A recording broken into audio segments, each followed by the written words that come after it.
एक जमाना था जब तख्लीक सिर्फ हाथों से होती थी। बुरश के एक स्ट्रोक से दुनिया बदल जाती थी। फिर आया डिजिटल दौर जहां तख्लीक का हुनर पिक्सेल्स में बदल गया। आज जब एआई पे तस्वीर खुद बनती है और या फिर एआई से तस्वीर हम खुद बनाते हैं तो फिर भी एक सवाल तो उठता है, क्या मशीन इमेजिनेशन को समझ सकती है? शायद नहीं, क्योंकि क्रिएटिविटी को एल्गोरिथम नहीं एहसास लाता है। फोटोशॉप कोई सॉफ्टवेयर नहीं बल्कि ये इंसान और उसकी इमेजिनेशन के दरमियान एक पुल है। और अगर आपने इसको सही तरह से समझ लिया तो आप एआई के फॉलोअर्स नहीं बल्कि एआई के डिजाइनर बनोगे। और आज हम जो है पहला स्टेप उठाने जा रहे हैं फोटोशॉप की पहली क्लास की शक्ल में, जहां आप सीखोगे अपने ख्यालात को शक्ल देना, अपने ख्वाबों को डिजाइन करना। और मेरा नाम है इमरान हुसैन, आप देख रहे हैं ओटीपी टैग।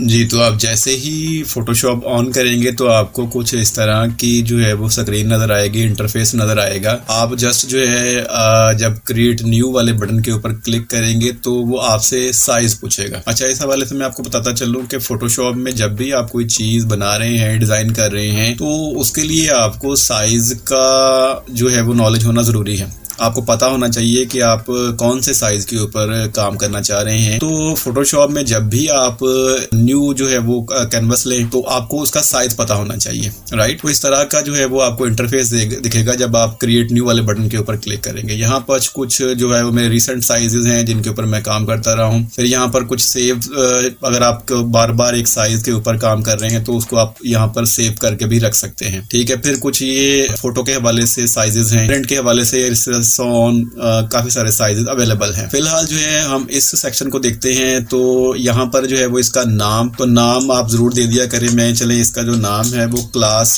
1 रख देता हूँ। नाम हमने रख दिया। फिर इसकी जो कैनवस की विड्थ है, यानी ये इसकी चौड़ाई कितनी होगी, ये मैंने जो है वो 1000 रखी है। इसके साथ ये आपको जो बटन नजर आता है यहाँ पर पिक्सल्स में है या वो फिर इंचेस में है, सेंटीमीटर्स में है, मिलीमीटर्स में है, पॉइंट्स में है, पिकास में है। तो ये सारी चीजें जो है वो हम आने वाली जो क्लासेस हैं उसमें इनको डिस्कस करेंगे। फिलहाल मैंने इसको जो है वो बाय डिफॉल्ट पिक्सल के ऊपर ही रखा हुआ है। अच्छा, पिक्सल के हवाले से मैं आपको बता दूं कि अगर आप कोई चीज स्क्रीन पर शो करवाते हैं तो वहां पर ज्यादातर जो साइज है वो पिक्सल के हवाले से लिया जाता है। प्रिंट करवाना चाहते हैं तो इंचेस और सेंटीमीटर्स वगैरह यूज होते हैं। अच्छा, विड्थ मैंने जो है वो इसकी 1000 रख दी है। फिर इसकी जो हाइट है, यानी इसकी जो ऊंचाई है या लंबाई है, तो मैंने जो है वो 500 यहाँ पर रख दिया है। यहाँ पर जो आपका कैनवस है वो आपको दो तरह का दिखाई देगा, या तो वो जो है वो वर्टिकल आपको दिखाई देगा या हॉरिजॉन्टली वो आपको दिखाई देगा। अच्छा, यहाँ पर एक आर्टबोर्ड का भी ऑप्शन है, इसको हम बाद में डिस्कस करेंगे। रेजोल्यूशन जो है वो अगर आप स्क्रीन पर कोई चीज शो करवाना चाहते हैं तो वो आप 72 रखेंगे। इसके अलावा आप इसका रेजोल्यूशन बढ़ा भी सकते हैं, तो ये आगे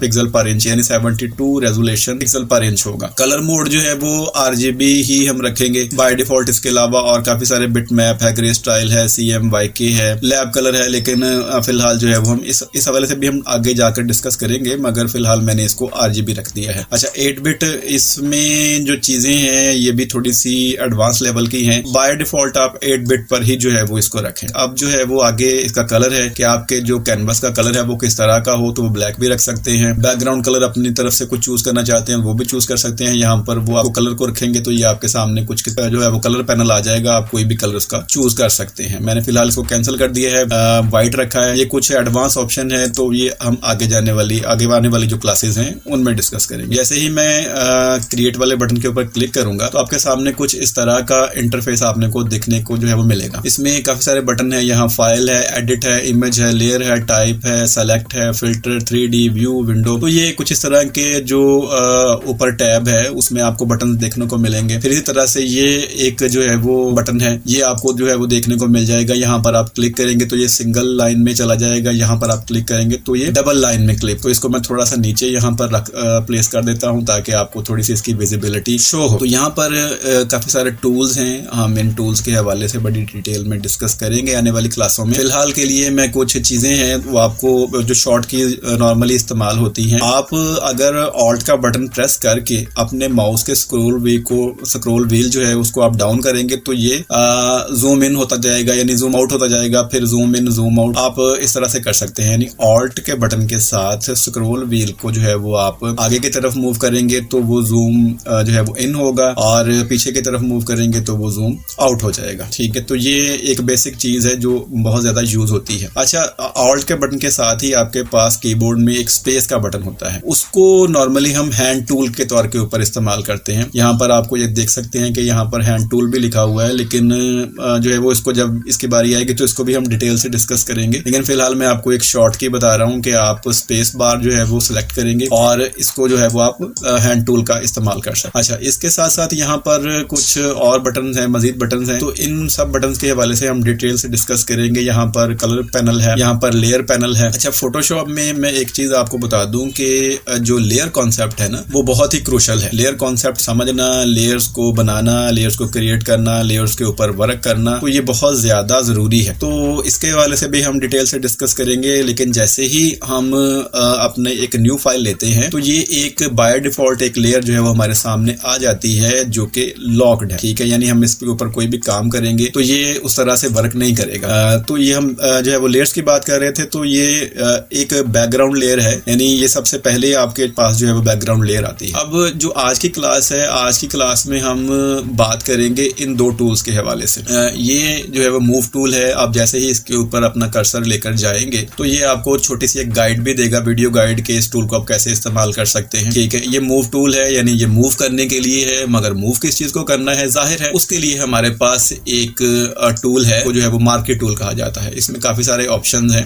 रेक्टेंगल मार्की है, ठीक है, रेक्टेंगल मार्की टूल इसको कहा जाता है, यानी सिलेक्शन बनाने के लिए। यानी अगर आपके पास कोई इमेज है या कोई फोटो है तो उसमें किसी खास हिस्से को आप रेक्टेंगल शेप में सेलेक्ट करना चाहते हैं तो तभी जो है वो आप उसको सेलेक्ट कर सकते हैं, राइट। अब मूव टूल है, मूव टूल हमने लिया है तो ये देखिए, ये भी कुछ भी आप इस प्रेस करेंगे तो ये आपको कहेगा कि कन्वर्ट टू नॉर्मल लेयर। ये लॉक लेयर है, अगर आप इसके ऊपर प्रेस करेंगे तो वो मूव तो होगा, लेकिन चूंकि हमने कोई सिलेक्शन नहीं बनाई तो उसके ऊपर हम कोई भी काम नहीं कर सकेंगे। तो ये आपको समझ आ गई कि ये आप जैसे ही इसके ऊपर मूव करेंगे ये आपको दोबारा से एरर देगा। एरर तो नहीं है, ये बेसिकली आपको कह रहा है कि भाई ये जो लेयर है ये लॉक लेयर है। ठीक है, तो बैकग्राउंड लेयर जब भी आप कोई न्यू लेयर लेते हैं तो वो बाय डिफॉल्ट लॉक ही होती है। हम जो है वो न्यू लेयर के ऊपर फिर आगे चलकर काम करते हैं। चलिए, मैं आपकी सहूलत के लिए एक न्यू लेयर जो है वो ले लेता हूँ। ये न्यू लेयर लिया तो इसने एक जो है वो लेयर यहाँ पर क्रिएट कर दी है।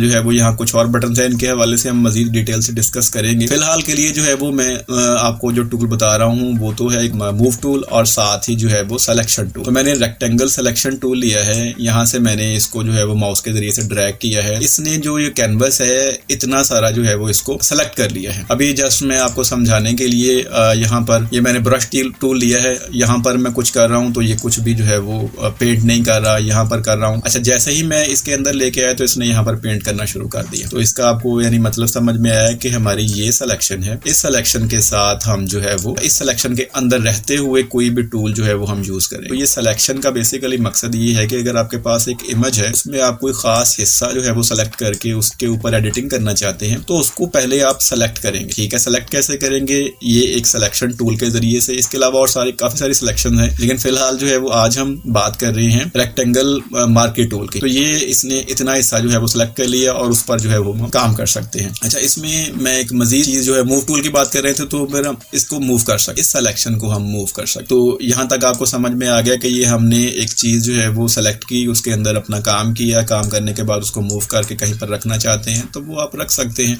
इस मूव टूल के साथ। एक और जो है वो मैं आपको शॉर्टकट की देने लगा हूं। अगर आप यहाँ पर कंट्रोल Z यानी अनडू करने के लिए कंट्रोल Z प्रेस करेंगे तो वो एक बार जो है वो कंट्रोल Z हो जाएगा, यानी एक बार तो अनडू हो जाएगा, लेकिन फिर कहेंगे फिर कंट्रोल Z करेंगे तो वो दोबारा जो है वो वहीं पर चला जाएगा। यानी अगर आप सबको जो है वो शुरू में लेके जाना चाहते हैं तो यहाँ पर एक शॉर्टकट की है control plus alt plus Z, यानी Z वाला बटन जो है वो प्रेस करेंगे तो आपकी जो अनडू है वो होना शुरू हो जाएगा। ये देखें, ठीक है, तो ये जितना भी था वो मैंने सारा अनडू कर दिया। यानी अगर आप बार बार कंट्रोल Z दबाएंगे तो वो एक ही बार अनडू करेगा, और अगर आप मल्टीपल टाइम जो है वो अनडू करना चाहते हैं तो control plus alt plus Z दबाएंगे तो वो आप जितना भी आपने काम किया है, वर्क किया है, तो वो होता चला जाएगा। इसमें एक चीज आपको मैं मजीद मजीद जो है वो समझा दूं। यहाँ पर जो है ना मैं एक इमेज जो है वो लेके आना चाह रहा हूँ, तो मैंने एक इमेज जो है वो लाने के लिए यहाँ पर फाइल में गया। फाइल में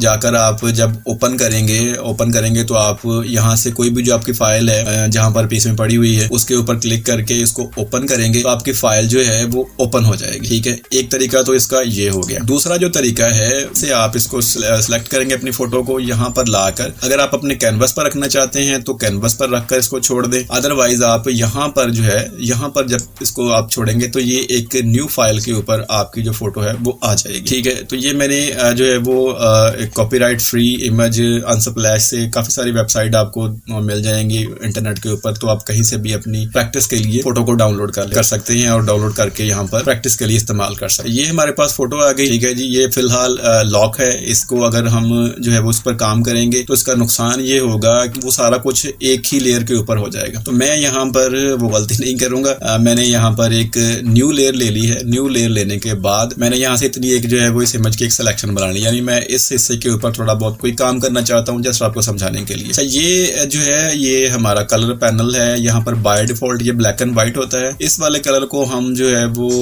फोरग्राउंड कलर कहते हैं और इस वाले को बैकग्राउंड कलर कहते हैं। फिलहाल जो है वो कलर के हवाले से आगे आने वाली जो है वीडियोस में हम डिटेल से डिस्कस करेंगे। तो मैं जस्ट आपको समझाने के लिए कि ये वाला कलर है। यहाँ से हम एक बार क्लिक करेंगे, यहाँ से कोई भी अपना कलर आप सिलेक्ट कर लें। ये सिलेक्ट कर लिए, सिलेक्ट करके इसको ओके करेंगे। ओके हो गया, ये यहाँ पर आपका कलर आ गया, लेकिन ये यहाँ पर तो फिल नहीं हुआ है। तो इसका एक शॉर्टकट की मैं आपको बताने जा रहा हूँ। आप ऑल्ट के साथ जैसे ही बैक स्पेस प्रेस करेंगे ये आपका कलर यहाँ पर फिल हो जाएगा। अच्छा, ये आपका कलर इतने हिस्से में फिल हो गया है। अच्छा, आप चाहते हैं कि मैंने इतने हिस्से में फिल नहीं करना था, मैंने इस हिस्से में फिल करना था, तो मैं एक बार इसको कंट्रोल जी करके अंडू करता हूँ और इस सिलेक्शन में रहते हुए जैसे ही आप क्लिक करेंगे और यहाँ पर जो सिलेक्शन की एक लिस्ट है वो आपके सामने आ जाएगी। यहाँ पर आप करेंगे सेलेक्ट इनवर्स करेंगे तो ये इसने ये वाली जो चीज है इसको सेलेक्ट कर लिया है। अब आप जब ऑल्ट बैक स्पेस प्रेस करेंगे तो इसने इतने हिस्से में जो है वो जो उसके यानी कि उल्ट साइड है, यानी जो दूसरी साइड है, वहां पर इस कलर को फिल कर दिया है। तो आई होप यहाँ तक आपको समझ में आ गया होगा। मैं एक सिलेक्शन के हवाले से आपको थोड़ा सा और गाइड कर दूं। अच्छा, ये मैंने ये जो एलिप्टिकल मार्कर टूल है इसको यूज करके मैंने यहाँ पर जो है ना इतनी एक जो है वो इसको सिलेक्शन बना ली है। सिलेक्शन बनाने के बाद इसमें राइट क्लिक किया, राइट क्लिक करके सेलेक्ट इनवर्स कर दिया। अब जब मैं ऑल्ट प्लस बैक स्पेस से कलर करूंगा तो ये इतने हिस्से को इसने सेलेक्ट करके बाकी के सारे को जो है वो ग्रीन जो है वो फिल कर दिया है। तो आज की क्लास में आपको समझ में आया होगा कि मूव हम कैसे कर सकते हैं। हम इसको मूव करना चाहते हैं तो मूव भी कर सकते हैं, लेकिन उसके लिए सिलेक्शन बनाना आपको जरूरी है। ठीक है, तो ये इतना एक तो जो है वो आपको समझ में आ गया होगा। आने वाले वीडियोस में हम सिलेक्शन के हवाले से और जो है वो डिटेल से समझेंगे। आज आपने पहला स्टेप उठाया है जो एक आम इंसान को क्रिएटर बना देता है। ये सफर आसान तो नहीं होगा, मगर याद रखें हर डिजाइन जो आप खुद बनाओगे वो आपके अंदर के आर्टिस्ट की एक आवाज होगी। फोटोशॉप आपको सिर्फ एडिटिंग नहीं सिखाता, ये आपको देखना सिखाता है, रंगों के बीच मीनिंग को तलाश करना। और इसी तरह से आने वाली क्लासेस में डिजाइन के अंदर बैलेंस, ब्यूटी कैसे पैदा की जाती है ये सब हम सीखेंगे। तब तक फोटोशॉप ऑन रखें, क्यूरियोसिटी जिंदा रखें और याद रखें एआई हो या इंसान, डिजाइन हमेशा दिल से बनता है। और अगर ये वीडियो पसंद आई है तो वीडियो को लाइक भी कर दे और अभी तक अगर आपने चैनल को सब्सक्राइब नहीं किया है तो सब्सक्राइब भी कर दे। Thank you.